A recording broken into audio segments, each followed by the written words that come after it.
gentlemen, and disappointments. We are coming to you live from the woman caves in New York and Connecticut. My name is Leslie. And my name is Melissa. And we are verbally disastrous.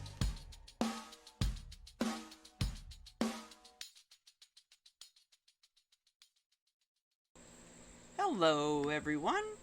This is your host, Leslie, from the Verbally Disastrous podcast. The topic for this episode is about the time I lost my shit on a job site. According to electrical theory, I popped my GFCI and wanted to absolutely kill this asshole on the job. Now, a GFCI is an acronym for a ground fault circuit interrupter. This altercation went down while working on the Royal Bank of Scotland project in Stamford, Connecticut. This project, known by the acronym RBS, was a brand new job coming out of the ground back around 2007. A brand new job that has brand new everything is known as a deck job. I got to work for the largest electrical contractor that was responsible for the majority of the electrical work on the project. For about a year or more, we all worked on installing large and small conduits, main electrical panels for each floor, transformers, wire pulls, and wire terminations. I enjoyed the experience of doing this type of work. I got to work with some good guys as my partner. The hard part was working during extreme weather conditions. Due to not having enclosed walls, we worked through the gusts of cold wind in the winter and heat and humidity in the summer. The building has 12 stories plus the basement and has 540,000 square feet of space. The RBS building is located right next to the I-95 South ramp and the highway, and not far from the Long Island Sound. In the winter, the wind gusts on the upper floors were well over 40 miles an hour. It is one of those jobs that was brutal to work the regular shift and overtime. For most of the year, we worked 11-hour days and Saturdays. I saw people run out the door and enjoy their summer. By the time the 2008 recession hit, those guys who didn't work over the 6 months previously were bitching and moaning at coffee break. Too bad. This business is feast or famine. Now I'm going to briefly describe the process on a deck job in the simplest way. On a deck job, the only thing erected is the building steel, the metal deck pan, and the perimeter is surrounded by wire rope to protect workers from falling off the side of the building. We have steel being erected overhead with a crane on the floors above until it is finished. Boy, we sure trust those iron workers. Once all of the steel is erected, the American flag is erected on the highest point by iron workers. Now, when you drive by a job site, look for the American flag to see if the steel of the building has been completed. Job sites used to have a topping off party and serve lunch, a long-standing construction tradition for the crew. I have not been on a deck job in a while, so I am unsure if the general contractor still follows tradition. After we installed the conduits on the metal pan, the masons came along and laid down the rebar. Next, they covered the conduits and deck with concrete with a 4 to 6 inch or more pour. Once the deck is cured, we can walk on the new deck and continue working. The interior walls were gradually being built with bricks by the masons. Prior to the installation of the staircase, we had to climb temporary wooden ladders. We had a temporary elevator on the outside of the building that was meant to just move material and equipment. Risers are a series of vertical 4-inch round conduits that come up from the basement through each floor and all the way up to the roof. These risers provide power from the source to the furthest point of power required on the roof. During the altercation I had with another dude, I was working with my partner on the riser conduits. I don't even want to call the dude a tradesman because of his shitty behavior. His whole crew was involved in the nonsense for quite a few weeks. This nasty dude was working with at least 6 other dudes in his clan. If I was to guess, these dudes were no taller than 4 feet high. I'm exaggerating. These clowns were maybe 5 feet tall, tops, and all of them were of Hispanic descent. Let me stop roasting those stupid motherfuckers. Each and every one of them walked around the job site like they hated their jobs and life in general. Their body language and behavior just seeped of anger, hate, and we really don't want to be here. I can certainly understand being pissed off every damn day if I had their job. These fools were the people who spray Monocoat onto the steel beams all day, every day. Monocoat is an absolutely disgusting substance that is super hard to get out of your hair and clothing after making contact with it in the ceiling. I would use a do-rag and plastic bag on my head when I worked on plaster removal over the years. I didn't work with Monocoat long enough to justify that setup on my hair. Besides, it would get hot as fuck. I'm sure by now you want to know what the hell this substance is and why is it even necessary in the first place. Monocoat is a fireproofing substance that is used on steel beams. The objective of Monocoat is to reduce the temperature of a building's steel beams during a fire. If the building's steel during a fire is properly insulated, it keeps the steel from getting super hot, twisting under duress, popping the connective hardware, then collapsing. Now, when the integrity of the steel is maintained, people in the building can safely get out during a fire. Additionally, it gives first responders time to extinguish the fire in the building. On the bag, it is banned in California because it is suspected of causing cancer. On the job, we used to joke that it causes cancer in Cali, but New Yorkers are safe. Years ago, one key ingredient was asbestos. It has since been removed.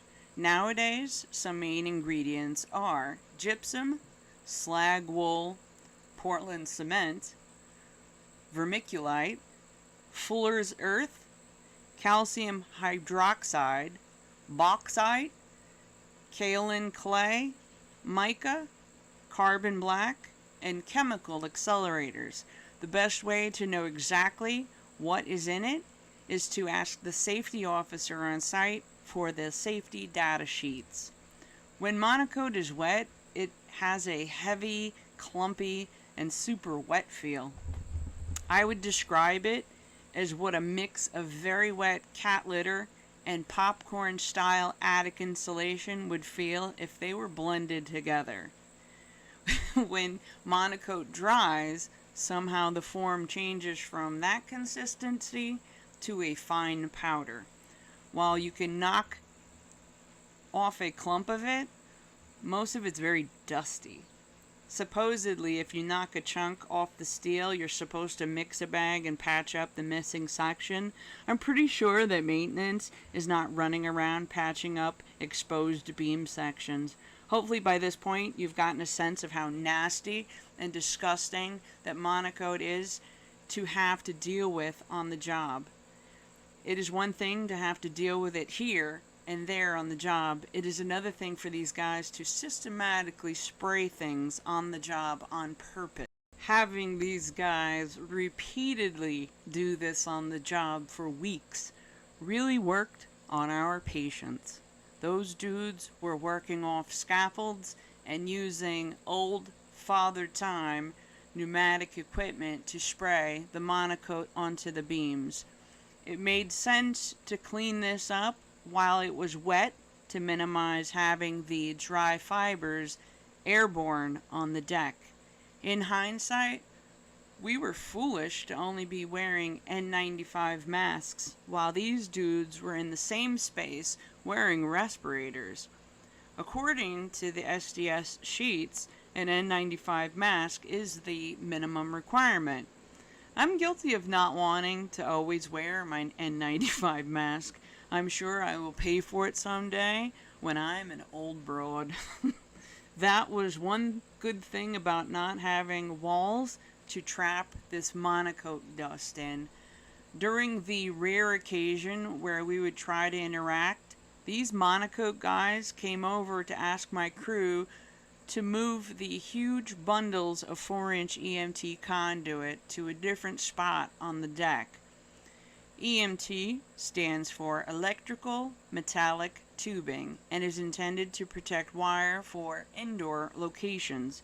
I had taken note that day that they didn't interact with me. It was weird how they were trying to ask everyone in the crew but me. For the record, I am not offended at all. I made the observation, took a mental note, and found it rather humorous. I had even observed one of the guys that had approached my apprentice. He stared at them like a deer in the headlights. Another humorous observation. Eventually, those clowns figured it out that the bundles were not being relocated. Even if I was approached, I was not honoring their request either. These bundles of 4-inch EMT weighed 393 pounds. They were not getting moved without a pallet jack. We didn't even have a pallet jack on the floor either. We were not taking the unnecessary time that would have been required to break the pallet down either. If we would have played their stupid game, we would have moved that bundle all over the floor multiple times. Besides, both our general foreman and foreman would have gotten pissed at us for wasting time on that bundle. Meanwhile, they were working on scaffolds that could have been adjusted and straddled over the bundle with their scaffold and worked around it. They were just being lazy and trying to avoid adjusting their scaffold. In response to not moving the bundles, these morons sprayed the ends of our conduits on each end of the bundle. I remember my partner cackling with his signature laugh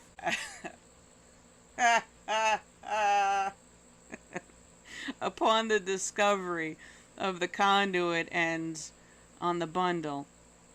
We laughed at it despite it not being funny at all, trying to make light of a shitty situation.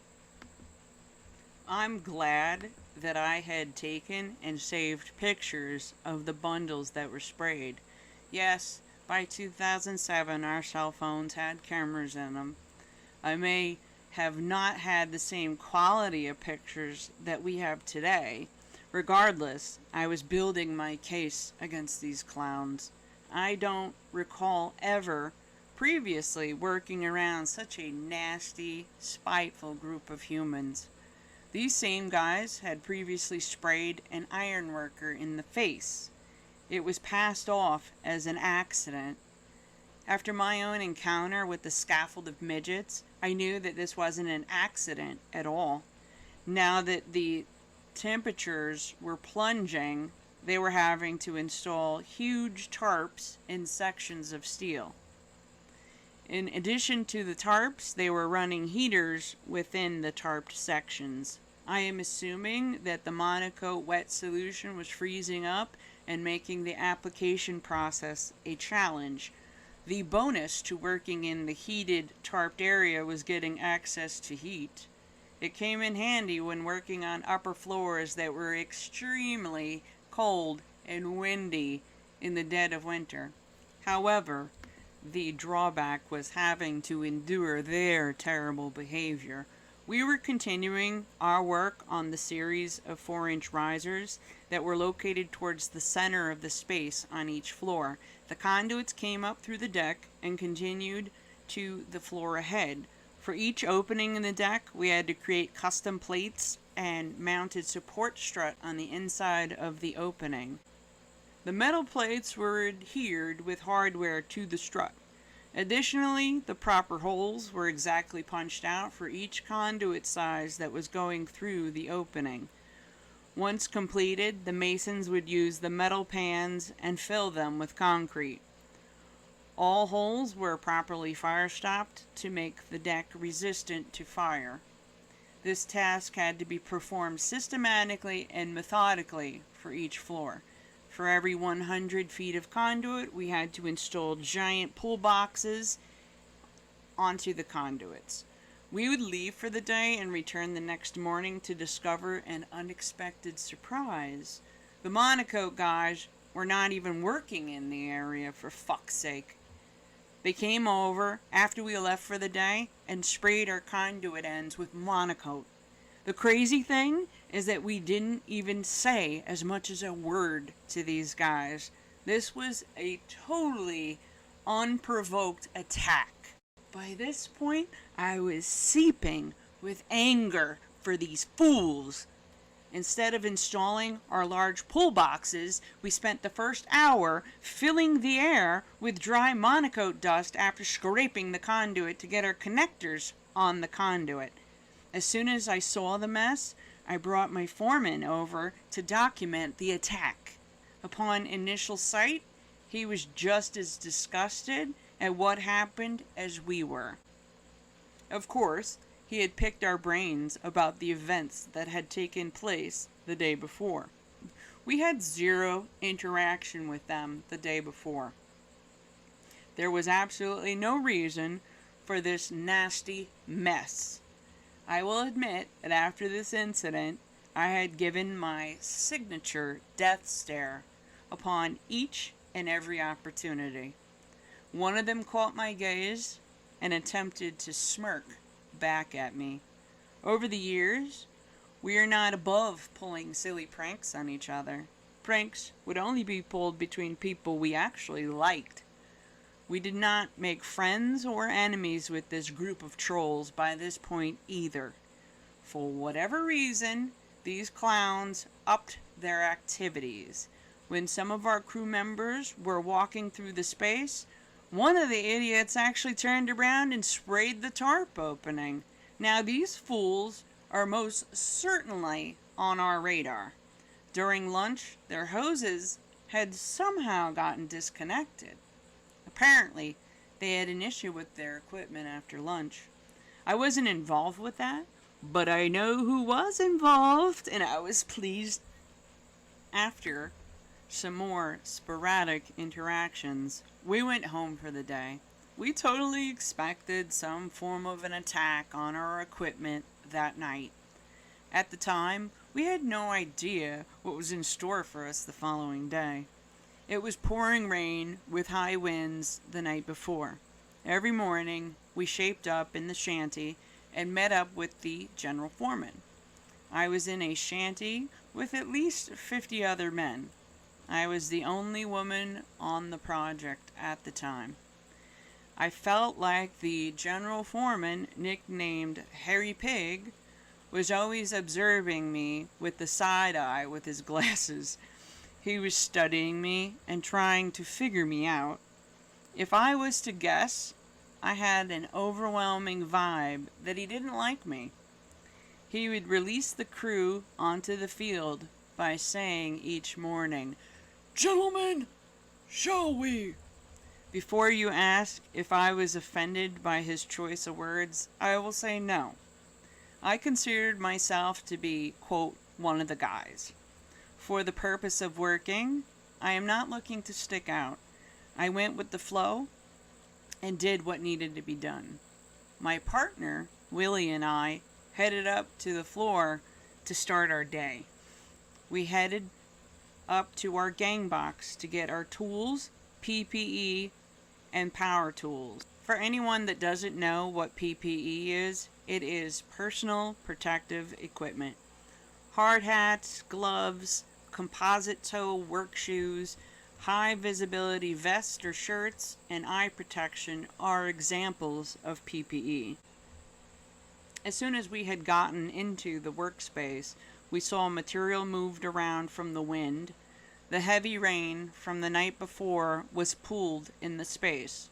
To make matters even worse, the scaffold of midgets went again into our space and sprayed down the conduit ends. Monaco and water was all over the place. I was glad that I was wearing my waterproof Red Wing boots.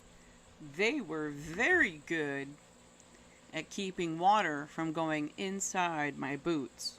Boy, did I need them that day. Both Willie and I were so pissed to see the space. We went to work on cleaning up the space before being able to begin our work. I saw a squeegee leaning on the column, so I walked over to grab it.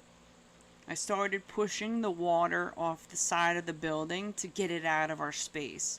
In hindsight, I feel sorry for anyone working the perimeter after a rainstorm. Mind you, we were wearing our heavy winter clothes. The water was just shy of freezing on the deck. Mind you, just another key detail that made this space absolutely miserable to work in. I was almost done with moving the water out of the space. One of the raging midgets on the scaffold jumped off and quickly walked my way. Instead of asking me for the squeegee, he proceeds to try to yank it out of my hand. As soon as he realized that he could not get it out of my hand, he locked eyes with me. I'm sure I was full of absolute vitriol and hate for these clowns. It was as if everything they had done had bubbled to the surface at that moment. When we locked eyes, I saw fear in his eyes. Our faces were covered with masks, so that is pretty much what you could see. We were in a tug of war, and I was not letting go. No amount of him yanking was going to pull it out of my hands. I heard my partner, Willie, with his signature laugh behind me. He then starts to dig into the guy. "You should have asked nicely. You had no idea how strong Les is. She is former military. She's very tough and she's going to kick your fucking ass. You shouldn't have messed with Les. You have no idea what you have just done." I heard his chuckle in between sentences. It was his signature. At some point, I started screaming at this idiot.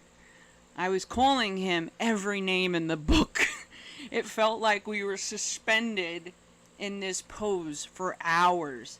Before I know it, my straw foreman, Felix, was yelling in my ear. Willie was in the background telling Felix that he walked into our space to try to yank the squeegee out of my hand.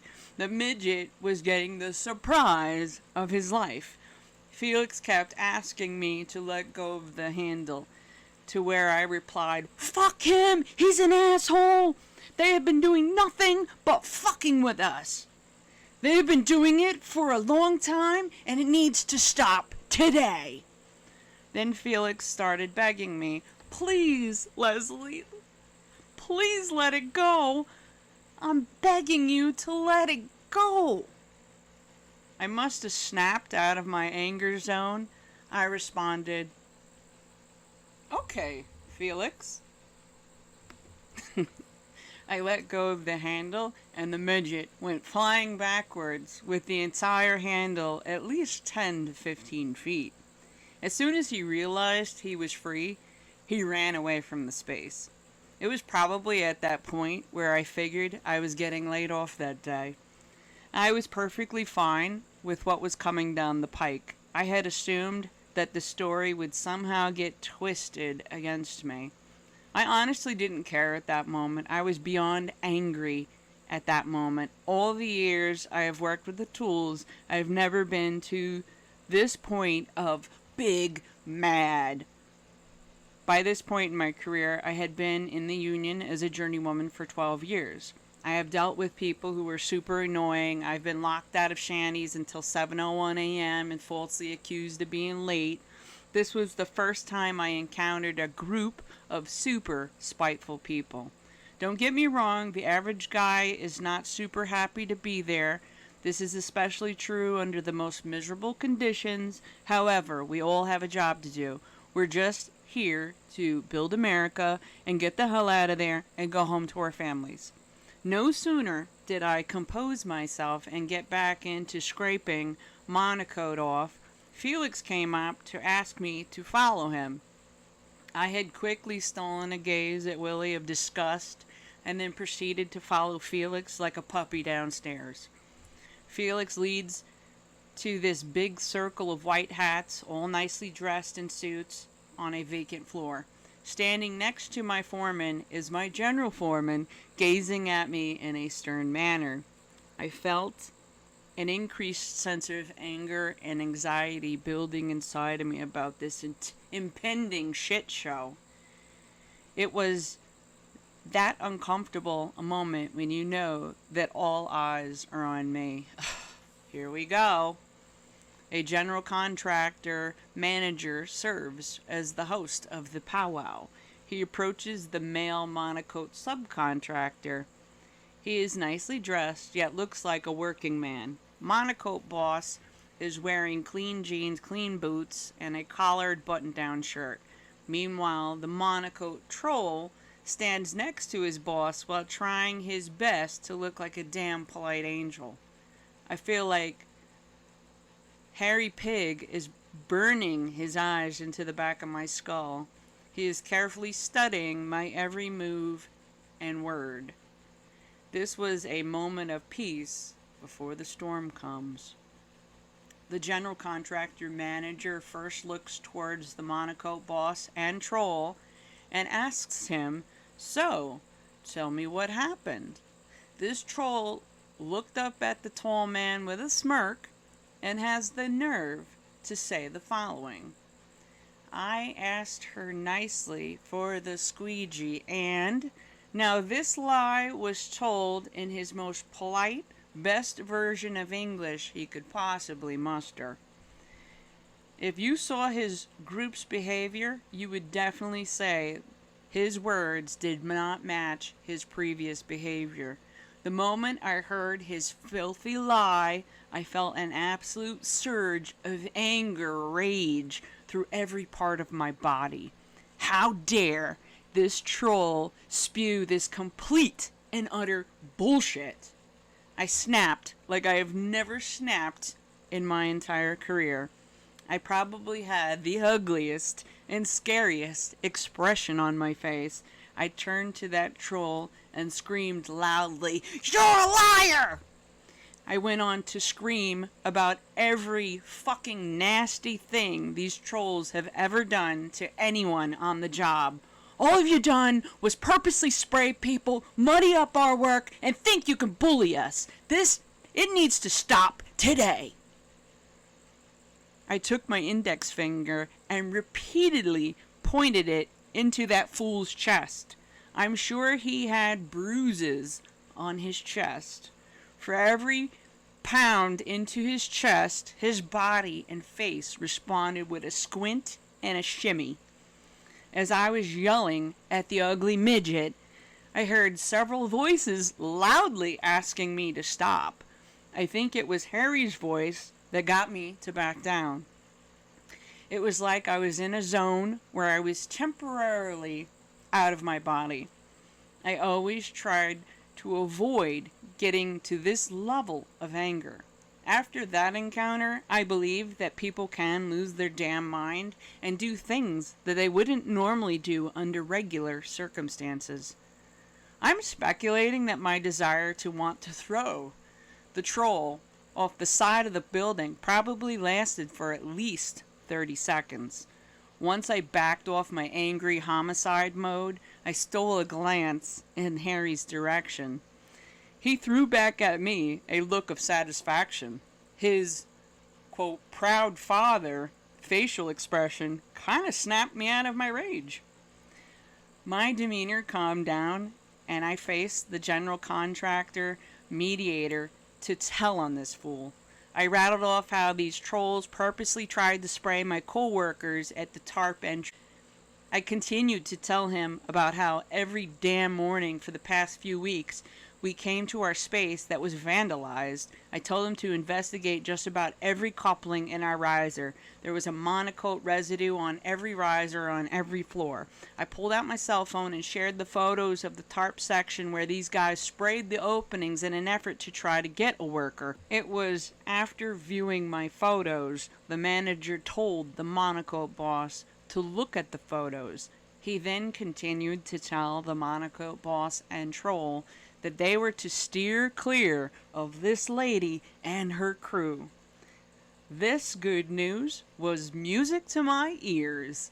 I had a hard time containing my desire to grin at the troll. The manager warned the monocoat boss that the monocoat trolls have one more chance to peacefully exist on the job. The manager advised me to come to him directly if I observe any more issues from Team Trolls. I said, "Thank you," and walked away to my floor to get back to work. As soon as I get back to the space, I hear Willie's signature before I even see him. It was almost like he was watching the stairs and waiting for me the entire time. Willie approached me and said, "So, kid, how'd it go?" I gave him the blow-by-blow account and told him I shared the photos of the tarps. He laughed and said, "See? No one fucks with Les." He then reflects, "You should have seen the fear in that midget's eyes. He made a huge mistake fucking with Les." He goes on to dish on our foreman. "Poor Felix. He didn't know what to do. You had him all flummoxed and discombobulated. It was great." When I recount this story, I have Willie's unique laugh and voice in my head while I recount the events. A few years ago, I had heard that Willie passed away not long after retiring. He will be sorely missed by many. Rest in peace, partner. For some reason, not long after the incident with the White Hats, I changed partners. After all, we finished the risers and moved on to new tasks. We got to start installing equipment in electrical closets. I earned a new partner by the name of Benny. Benny is a short Italian guy with a slim build who's a good electrician. Since my son Tom has been in the business, he also got to work with my old partner Benny. As soon as I teamed up with Benny, he asked me to recount the story. I had given him my version of events that made him laugh. One day when I came down to the shanty for lunch, I heated up my food in the microwave. In came Harry, ahead of schedule. He stood next to me and others nearby. To my surprise, he went on to brag about my encounter with the troll that day. "You should have seen this girl. She was gonna kick the shit out of that guy. You don't want to step in the octagon with her." His rendition in his high-pitched voice of that day made me grin and bust out laughing. I sarcastically told him, "Thanks for holding me back, Harry. You kept me from throwing his little ass over the metal rail." We exchanged small talk for a bit, and then he left. I sat down and finished my lunch with great satisfaction that the general foreman now liked me. Anytime he saw me in passing, he said, "I don't want to step in the octagon with you." I laughed and kept it moving. He came into our closet and caught us working. Harry said, "Why is it that every time I walk in, I always catch you working?" I explained, "That's easy, Harry. I stand outside the door all day awaiting your arrival. I jump into action the minute I see you." One day, Harry revealed to me my personal nickname with a devious grin while I was moving switchgear with my crew. "I have a new nickname for you, Leslie. It is Fabulous Moolah." Of course, I Googled this name when I went home later that night. I discovered that the name belonged to the first female wrestler by the name of Mary Lillian Ellison from the WWE. Fabulous Moolah wrestled and won her first match back in 1956. She was later inducted into the WWF Hall of Fame by 1995. This legendary wrestler passed away in 2007 by the age of 84. She passed away the same year I was working on that project. For the rest of the time I was on the project, Harry would refer to me as Moolah. I found it humorous each and every time. I ended up ripping ligaments in my ankle on that project while watching my son at a football game. I had taken a little time off at the time, but it didn't allow it to heal. Scar tissue formed, so I needed it surgically removed. I left that job by December of 2008 and had gotten laid off while out healing. To this day, I still remember how I felt and the details around that project. By the time I left that project, the 2008 recession occurred. It made work scarce for quite a few years. Overall, I learned a lot on that job and made some great memories with my coworkers along the way. One coworker I had adored from the RBS project that recently passed away was Scott Gross. He was a funny guy, full of life, and will be missed. I remember his smile and funny commentary on the fight with the midget. This episode is dedicated to you. May you rest in peace, buddy. Asterisks. Names. Names have been changed of my coworkers to protect their identity. This wraps up another episode on the Verbally Disastrous podcast that can be found on Spotify, SoundCloud, and YouTube. For more information, head over to www.constructiontales.com. Thank you for listening, and have a great one.